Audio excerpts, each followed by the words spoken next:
Hello बच्चों, आपका बहुत बहुत स्वागत है हमारे YouTube channel physics math with Ayush में। आप लोगों ने हमारे फिजिक्स के लेक्चर देखे होंगे। आई होप आपको बहुत मजा आया होगा इन लेक्चरों में, क्योंकि मैंने जितने भी कॉन्सेप्ट थे फिजिक्स के बेहतरीन तरीके से क्लियर किया हुआ है। और ये हमारा आज का लेक्चर बहुत ही बेहतरीन होने वाला है। ये लेक्चर वैद्युत बलरेखाओं पर आधारित होगा और इलेक्ट्रिक फील्ड लाइन भी पढ़ेंगे, और इलेक्ट्रिक फील्ड लाइन के साथ साथ वैद्युत क्षेत्र की तीव्रता, इंटेंसिटी ऑफ इलेक्ट्रिक फील्ड, ये सारी चीजें हम लोग पढ़ने वाले हैं। तो बच्चों, आज हम पढ़ेंगे वैद्युत बल रेखाएं। वैद्युत बल रेखाएं, इनको क्या बोलते हैं? Electric field line.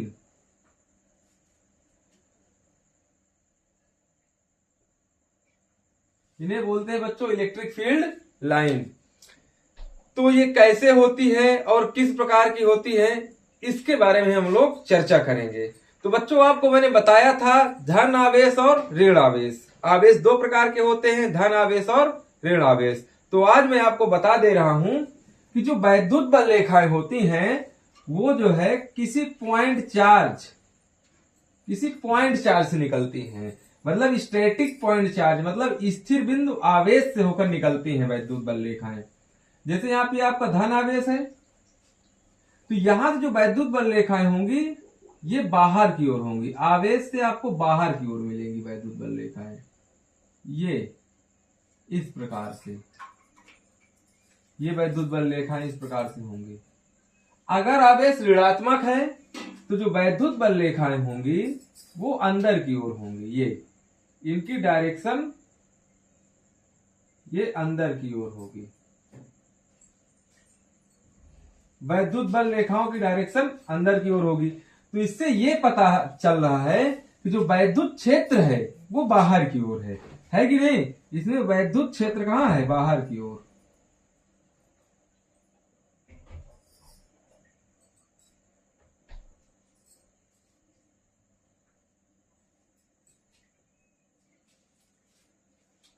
इसमें जो है वैद्युत क्षेत्र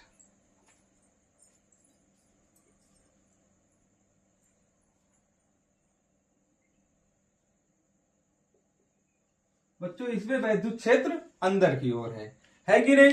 बात समझ में आ रही कि नहीं समझ में आ रही है? अब देखिए, अगर दो आवेश, नंबर एक था ये, नंबर दो, अगर दो आवेश, एक धन आवेश हो दूसरा ऋण आवेश हो, ये माइनस क्यू चार्ज, दोनों एक दूसरे के पास रखे हों, ठीक है? तो जो वैद्युत बल रेखाएं हैं ये निकलेंगी कहां से? धन आवेश से निकलेंगी। ऐसे ये यहां से निकलना स्टार्ट होंगी और ये सीधा जाएंगी कहां पर? ऋण आवेश की ओर। एक अब कर्व बनेगा। क्या बनेगा बच्चों? एक कर्व बनाती हुई जाएंगे, एक वक्र बनाती हुई। और ये वक्र जो है काल्पनिक है। क्या है ये? काल्पनिक। ये वक्र हमें दिखाई नहीं देता, लेकिन हम इसको जो है डायग्राम के माध्यम से समझते हैं और प्रयोगों के माध्यम से इसको हम लोग समझते हैं।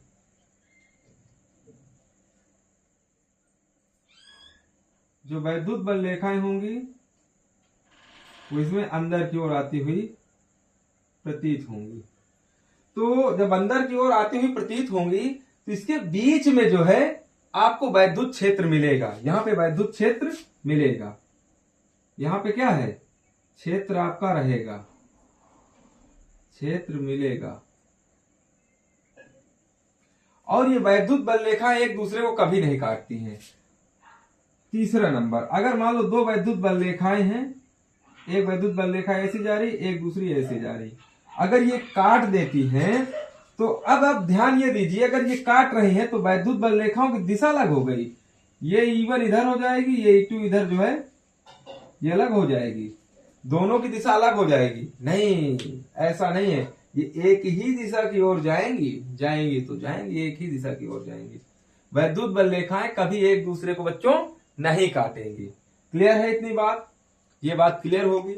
अगर एक जो है चौथे नंबर पे हम समझें, अगर एक धन आवेश है, दूसरा पास में ऋण आवेश है, दूसरा धनावेश, दूसरा भी धनावेश है, क्योंकि मैंने इसको बता दिया है आपको। अब एक धनावेश है, दूसरा धनावेश है, तो अच्छा सोचिए कि जो वैद्युत बल रेखाएं हैं वो जो है इससे बाहर की ओर निकलेंगी, निकलेंगी नहीं निकलेंगी? तो ऐसे निकलेंगे ये।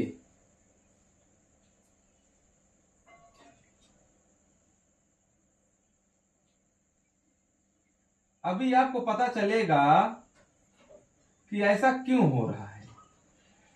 ऐसा बच्चों इसलिए हो रहा है क्योंकि पास में रखा है क्या? धन आवेश, धन आवेश ये भी है, तो ये दोनों आवेश एक दूसरे को क्या करेंगे? प्रतिकर्षित करेंगे। प्रतिकर्षित करेंगे तो होगा क्या बच्चों? ये वैद्युत बल रेखाएं जो है वो भी क्या करेंगी? एक दूसरे से बाहर की तरफ मुड़ जाएंगी।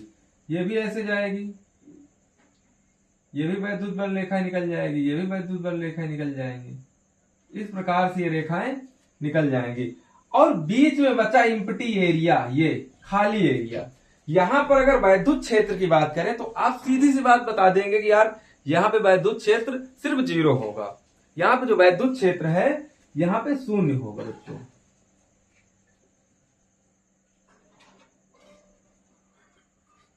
वैद्युत क्षेत्र क्या आएगा? 0 आएगा।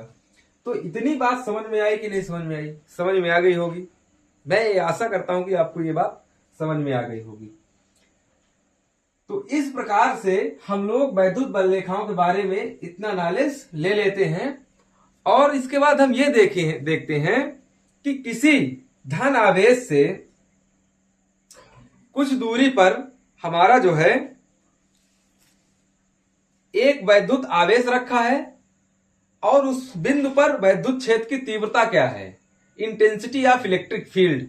चलिए इसको हम इरेज करते हैं और आपको बताते हैं हम लोग वैद्युत क्षेत्र की तीव्रता। वैद्युत क्षेत्र की तीव्रता है क्या?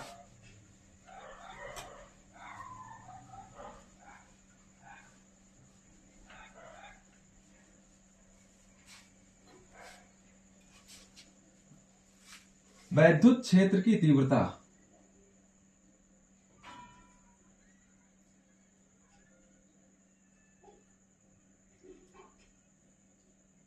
Intensity of electric field.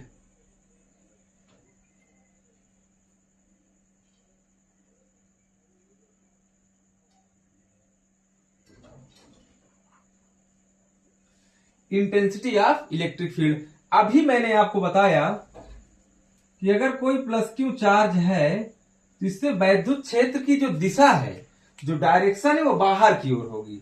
अगर अनुदिश मान ली जाए, अनुदिश एक इसकी डायरेक्शन, ये मान लेते हैं वैद्युत क्षेत्र है। बहुत ऐसे लाइनें जाएंगी वैद्युत क्षेत्र की, बहुत सारी लाइन जाएंगी, है कि नहीं? तो यदि अब ये क्या करेगा? एक वैद्युत क्षेत्र क्रिएट करेगा। देखो जितनी बड़ी लाइन इधर यहां तक अगर जा रहा है वैद्युत क्षेत्र, तो इतनी बड़ी लाइन नीचे भी होगी, यहां भी होगी, इधर भी खींच सकता हूं, इधर भी खींच सकता हूं, यहां भी, हर तरीके से। तो एक अपना एक क्या बना लेगा? अपना एक जो है एरिया बनाएगा जहां पर वैद्युत क्षेत्र हमको महसूस होगा। लेकिन अब महसूस कराने के लिए वैद्युत क्षेत्र क्या करना पड़ेगा? एक टेस्ट चार्ज लाना है। टेस्ट चार्ज इस प्रकार का चार्ज होता है जिसपे बहुत कम मात्रा में धन आवेश होता है, बहुत ही कम मात्रा में धन आवेश होता है। तो बच्चों अगर कोई इस क्षेत्र के अंदर इस पॉइंट पे, ये एक पॉइंट ले लेता हूं, कोई भी पॉइंट ले सकते हैं, यहां पे एक टेस्ट चार्ज लाते हैं। क्या लाते हैं? Test charge. तो ये जो टेस्ट चार्ज है इस बिंदु P पर ये फोर्स को फील करेगा। किसको फील करेगा? फोर्स फील करेगा, मतलब बल फील करेगा। इसको कहते हैं धन परीक्षण आवेश। और जो ये P पॉइंट है, इस पॉइंट पर जो बल लग रहा है वो बल, और ये जो चार्ज है Q0, ये वाला चार्ज नहीं, इसके कारण तो इलेक्ट्रिक फील्ड बन रहा है। ये क्यू नॉट जो चार्ज है, इन दोनों का रेशियो अनुपात इसी बिंदु P पर इलेक्ट्रिक फील्ड कहलाएगा। E इक्वल टू एफ अपान में क्यू नॉट। अच्छा, सबसे बड़ी बात यह है कि ये इलेक्ट्रिक फील्ड लाइन है, तो इसकी अपनी एक डायरेक्शन है, सदिश रूप में इसे ऐसे लिख सकते हैं, एफ नॉट अपान में क्यू नॉट। ये डायरेक्शन आप देख रहे हैं, बल की डायरेक्शन आपकी जो है, जो फोर्स की डायरेक्शन है इधर की ओर है कि नहीं, धन आवेश से इधर की ओर है।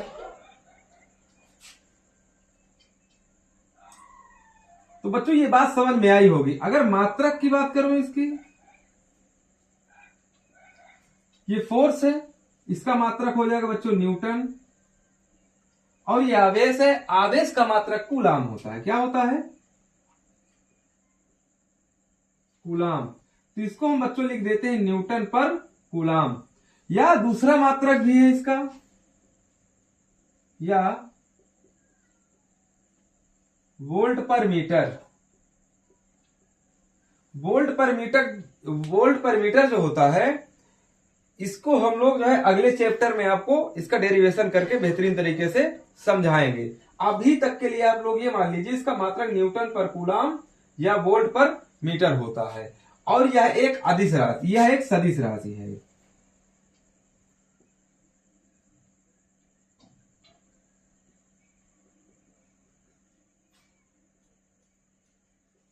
सदिश राशि है, क्यों?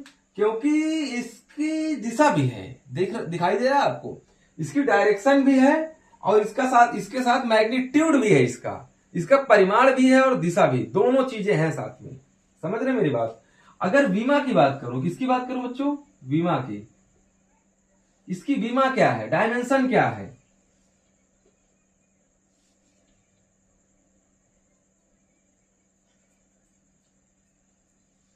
इसकी डायमेंशन जो विमा है बच्चों, देखिए आप देखेंगे बल की विमा mL/T-2, और आवेश, ये चार्ज है, आवेश Q इक्वल टू होता है IT। क्या होता है? IT। I का इसकी विमा A, और टाइम क्या हो जाएगा बच्चों? T।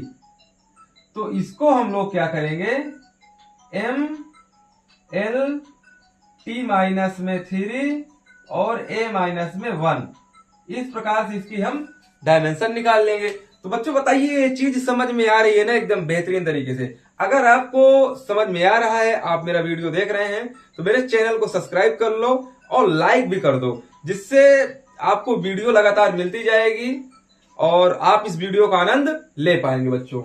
तो मजा तो आ रहा होगा, आई होप मजा आ ही रहा होगा। अब हम लोग क्या पढ़ेंगे, वैद्युत क्षेत्र की तीव्रता किसी अन्य बिंदु पर।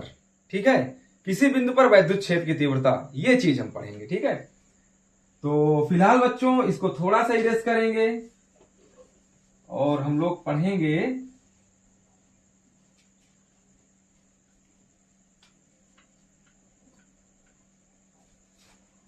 वैद्युत क्षेत्र की तीव्रता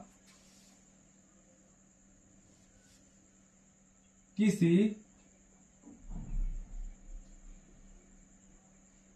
बाह्य बिंदु पर। ये अब एक निश्चित पॉइंट पे मान लेते हैं ये क्यू नॉट यहां पे रखा हुआ है, तो आप ये बताओ मुझको, फोर्स लग रहा है ना, इनके बीच फोर्स लगेगा और ये कुछ दूरी भी है, मान लेते आर दूरी है, तो प्लस क्यू और क्यू नॉट परीक्षण आवेश पर लगने वाला बल लिखेंगे, प्लस क्यू और क्यू नॉट पर लगने वाला बल। जो बच्चों लगने वाला बल है, फोर्स, इसको हम कूलाम के नियम से निकालेंगे। तो फार्मूला आपको पहले ही बताया हूं, F = 1/4πε0 के डाल सकते हैं, लेकिन इसको अगर निर्वात में माने, निर्वात में मतलब यहाँ पे वायु है ही नहीं, वायु भी नहीं, कुछ नहीं, एकदम बिल्कुल खाली स्थान है, तो वहां पे के नहीं रखा जाएगा बच्चों। अब Q1 Q2 आता है, इसमें चार्ज Q ले लेंगे और दूसरा ले लेंगे Q0, अपान में डिस्टेंस आपका है r²। ये बच्चों समीकरण नंबर 1 फर्स्ट बना कि नहीं बना? समीकरण नंबर फर्स्ट बन गया, बिल्कुल सही। अभी मैंने क्या बताया था, इस बिंदु पर उत्पन्न वैद्युत क्षेत्र की तीव्रता, बिंदु P पर, बिंदु P पर उत्पन्न वैद्युत क्षेत्र की तीव्रता E = F अपान में Q0, ये मैंने बताया था आपको। तो अब हम लोग क्या करेंगे, समीकरण 2 मान लेंगे इसको बच्चों। क्या करेंगे बच्चों, इसको समीकरण नंबर 2 मानेंगे। और ये समीकरण नंबर 1 है, इसका मान बेहतरीन तरीके से F की जगह रखेंगे। अब देखो जैसे F की जगह रखेंगे तो वैल्यू क्या आएगी, E = 1/4πε0 Q0 अपान में r² अपान में Q0। अब देखिए Q0 से Q0 कैंसिल आउट हो जाएगा, अब बचेगा क्या, E = 1/4πε0 Q अपान में r²। ये हमारा बेहतरीन तरीके से फार्मूला आया है, लेकिन इसमें कुछ नोट पॉइंट है। पहला नोट पॉइंट ये है कि जो परीक्षण आवेश था वो यहां पर कहीं दिखाई दे रहा है, वो दिखाई नहीं दे रहा है। तो वैद्युत क्षेत्र की तीव्रता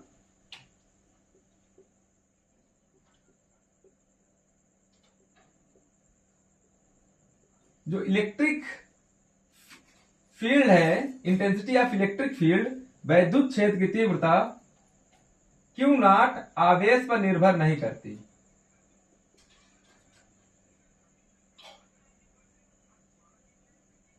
निर्भर नहीं करती है, इस पे एकदम निर्भर नहीं करेगी। समझ रहे हैं? किस पे निर्भर करती है, चार्ज पे निर्भर करती है। जो यहाँ पे चार्ज देखो रखा हुआ है, आप जितना ज्यादा चार्ज रखेंगे उतनी ज्यादा वैद्युत क्षेत्र की तीव्रता होगी। इसका मतलब सेकेंड पॉइंट में ये है कि electric field is directly proportional to Q। ये चार्ज जितना बढ़ाएंगे उतनी वैद्युत क्षेत्र की तीव्रता बढ़ जाएगी बच्चों। और ये तीसरा पॉइंट ये है कि E is inversely proportional to square of distance between Q and Q0 charges. Clear? इन दोनों के बीच के दूरी के वर्ग के व्युत्क्रमानुपाती होगा। मतलब अगर आप दूरी बढ़ाते जाएं, जैसे ये यहां पर था Q0 चार्ज, अब इसको बढ़ा के और आगे कर देते तो वैद्युत क्षेत्र की जो तीव्रता E है वो धीरे धीरे कम होती जाती, धीरे धीरे कम होती जाती। अगर अगला पॉइंट मैं आपको बताऊं,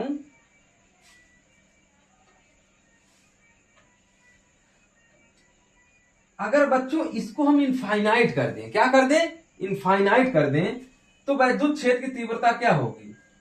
अगर इसको इनफाइनाइट कर दें, यहां पे R की वैल्यू को इनफाइनाइट कर दें, तो इनफाइनाइट का स्क्वायर इनफाइनाइट ही आएगा। लेकिन अब आप ये समझिए, इनफाइनाइट को 1/0 लिख सकते हैं हम लोग, तो 0 ऊपर आ जाएगा, तो E की वैल्यू क्या होगी, 0। तो इसका मतलब ये और एक अलग बात निकल के आई कि अनंत पर वैद्युत क्षेत्र की तीव्रता 0 होगी, है ना।